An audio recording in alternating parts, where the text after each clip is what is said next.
We are back. Thanks for watching tonight. Perennial presidential candidate Mitt Romney has insisted that he has no plans to run again in 2016. Then on Tuesday, Romney admitted, well, circumstances can change. This is something we gave a lot of thought to when early on I decided we're not going to be running this time. And again, we said, look, I have had the chance of running. I didn't win. Someone else has a better chance than I do. And that's what we believe, and that's why I'm not running. And, you know, circumstances can change, but I'm just not going to let my head go there. You better believe circumstances can change. Absolutely. Just look at the field of governors, who were once considered the future of the Republican Party. Let's start with New Jersey Governor Chris Christie, knocked out of the marquee front-runner position with the Bridgegate scandal. Federal investigation into George Washington's bridge lane closures is ongoing. And we got our old buddy Scott Walker from Wisconsin. The governor had that whole inquiry into whether he had and top aides illegally coordinated with conservative interest groups during the 2012 recall election.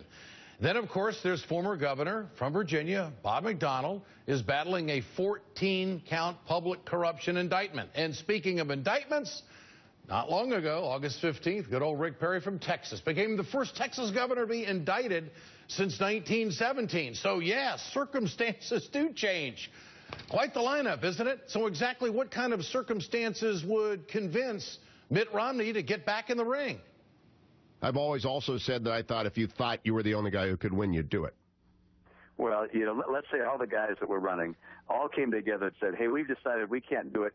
You must do it. That's the one out of a million we're thinking about. Joining me now on our rapid response panel, Brad Woodhouse, former Democratic Party communications director, and also Ring of Fire radio host and America's attorney, Mike Papantonio. Gentlemen, you're smiling at this story. I am too. This is one of these bring it on moments. I couldn't get enough of it.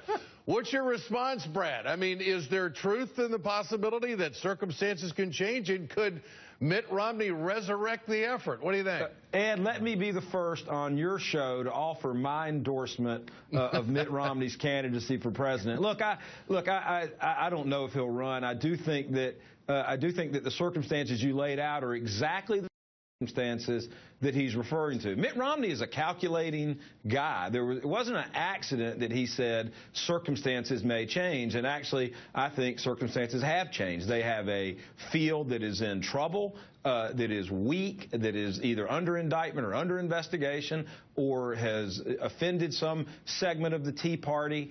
And those are the circumstances that might make a Mitt Romney run possible. And I say bring it on. I mean, no one better than Mitt Romney can exhibit what the differences are between Republican policies on the economy and Democrat policies on the economy. Well, he sure doesn't pass up any opportunities to criticize the president. That's absolutely right. But we have to point out that since the 2012 election, we have gained in private sector job growth every single month. So this idea that the president doesn't know anything about the economy, certainly that doesn't match up with what Mitt Romney was telling the country. And how does he transform himself with a 47% comment, Pat?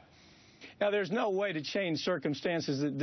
This is a guy who squandered $433 million to lose the last time he ran. My take is that what we see is pride talking with the Mittster. He's a little bit of a tragic character, Ed. His father was a well-loved and respected political figure who had many dimensions. The Mitt, on the other hand, created a legacy for himself that leaves him with the image of a predatory Bain Capital corporate hitman who left a trail of suffering and pillage all along the way.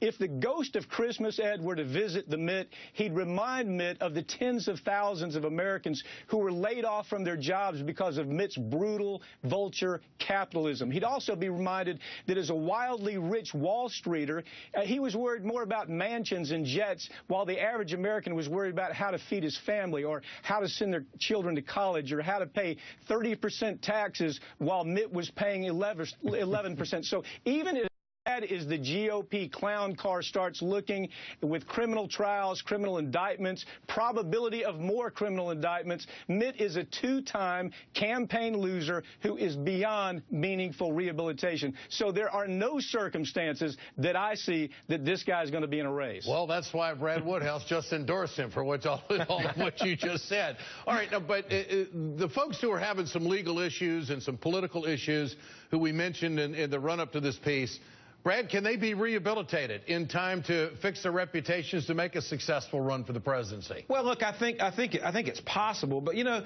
for example, in New Jersey, Chris Christie, who knows? Maybe there won't be a smoking gun. Maybe he won't be indicted. But I don't believe all these investigations have gone on all this long without some legal action being taken against people around him. Scott Walker is in a very tight race. He may lose his race for governor in Wisconsin. And guess what? Ain't no way he's going to run for president after that. I will just say this, Ed. I hate to disagree with one of your guests. I do not believe that it's out of the realm of possibility that Mitt Romney will run for president again. And I think because of what you alluded to, he's got the ego for it. Oh, yeah. He'll believe that he's the only one that can win because of the problems these other folks are facing. Would the Tea Party extremists go along with it? Would they be the roadblock, Pat? Well, I don't think the Tea Party extremists have ever been in love with him. There's a bigger problem, though. If anything, the average family in America right now is feeling the effects of our 1% class division even worse than they did the first time Mitt ran. So you have a public even more suspect of corporate vultures who now control 40% of America's wealth. In the eyes of many of the 99%, it's hard to tell the difference between Bernie Madoff, Bank of America, and Mitt Romney. And so that's always going to be in his way, whether he runs or not.